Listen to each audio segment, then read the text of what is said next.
So here's a question that I want to ask you guys and want to hear your thoughts on this question. It is, who should be Bernie Sanders' vice president? Obviously, we know that he's going to be running for president, and he's obviously he's the, I don't want to say front runner, but obviously the progressive pick. And I do think he'll win. I hope he makes it out the primary. I think that's the biggest hurdle that he has, but I think that he will make it. But the question is, who should be his vice president? Now, this is going to be kind of weird as to how we judge who are actual candidates for being VP, but I'm just going to throw out some names that I think are possibilities, or even if some of these are really outliers. I mean, it is what it is, right? So some of the VP candidates I'm thinking that are in my head in terms of possibilities, you've got Elizabeth Warren, you've got someone like Tulsi Gabbard, this one is a little bit of a stretch, Richard Ojeda, but I'm going to throw him in there just for conversational purposes anyways. And you have, I'm going to throw in Nina Turner as well. And so I'm going to sort of run through these candidates. Now, you can comment, obviously, if there's someone I'm missing that you think would be a good VP.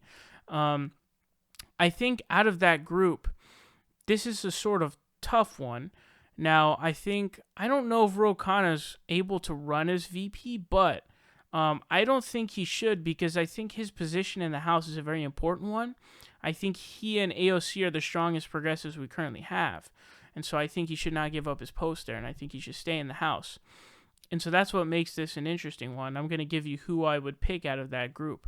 So first off is Tulsi Gabbard, right? I'm going to go in somewhat order. So Tulsi Gabbard is someone that a lot of people want. She's not going to win the presidency. I think she's going to drop out pretty quick, especially considering that Bernie will be running. But a lot of people want her to be VP. Now, I generally don't really see... There's a big problem I have with Tulsi being VP in terms of, is it good for his general election campaign? And the reason why I question that is because the mainstream media smears her as this Assad toady, let's put it, if you know that reference. But I think that will be just annoying bullshit that he really doesn't need. And I don't think that Tulsi should give up her spot in the House either. So I think because she's already in the House, I think that she can keep that position and sort of stay there, because we need representatives, we need senators as well. So Tulsi, I think, because it will end up being detrimental to the campaign in terms of all the smear articles and bullshit that's going to be spread of her being some Assad whatever. I think that's really dumb, and I think that that's what they're going to do. Now, another option that we're looking at is Richard Ojeda. I don't think Ojeda should be VP. The one benefit of Ojeda is he is a super hammer on corruption. Like, he has a better campaign. Well, he dropped out, but prior to dropping out, his policy on corruption was actually the strongest. It's actually even better than Bernie's. So that's his main thing. That's his main thrust, if you will. And so that would be something really cool. But when you're looking at the vice president, the powers the vice president really has, constitutionally speaking, presides over the Senate, jumps in 50-50 tie, and probably most importantly, line of succession. If the president is to die, he takes over.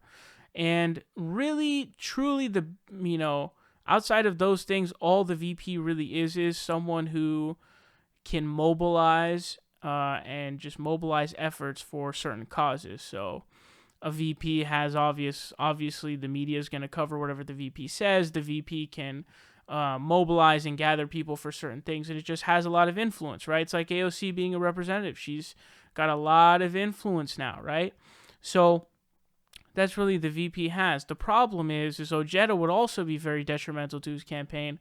In fact, I think more detrimental than Tulsi Gabbard, because recall that I think that he's never voted for a Democrat ever. So even in 2008 and 12, I guess he didn't vote for Obama. He voted for Romney or something like that. He definitely voted for Trump. So that, I think, would be detrimental to his campaign. Now, Warren, I think Warren is a really good candidate for VP. I think that would be probably a good idea. And I'm mostly okay with that. The only thing is, she is a senator, So I'm thinking maybe she shouldn't give up her seat. I don't know, but she seems to be a pretty good candidate. Now, then we've got Nina Turner. And I think Nina Turner is my favorite for being vice president. And I'll say that because Nina Turner is a good speaker. She's a good. I feel like she just fits the role as vice president. Like, if you've heard her speak, you've seen what she says. She seems to be really good at speaking. She seems to be someone who can mobilize efforts and causes and gather people and rally people, which is exactly what the VP really should be doing. Obviously, outside of the constitutional powers of, residing over the Senate and jumping down 50-50 vote and being in the line of succession. And she doesn't have a seat that is, we don't want to give up. So we don't want to give up a Senate seat. We don't want to give up a House seat. But I think Nina Turner should be the VP. And also the benefit of that is all the smears that he's a sexist or a racist are all under the water because who's his VP? A black woman. Everything done. That's like check. I can't think of a single negative for her being VP. And so Nina Turner's my pick for VP. Let me know who you guys think should be VP, and they obviously can be names that weren't on the list. You can obviously comment those down below. But those are the current options I had thought of, and out of those, I definitely pick Nina Turner. I think she checks every box, and I just think that it's almost like a perfect role for her.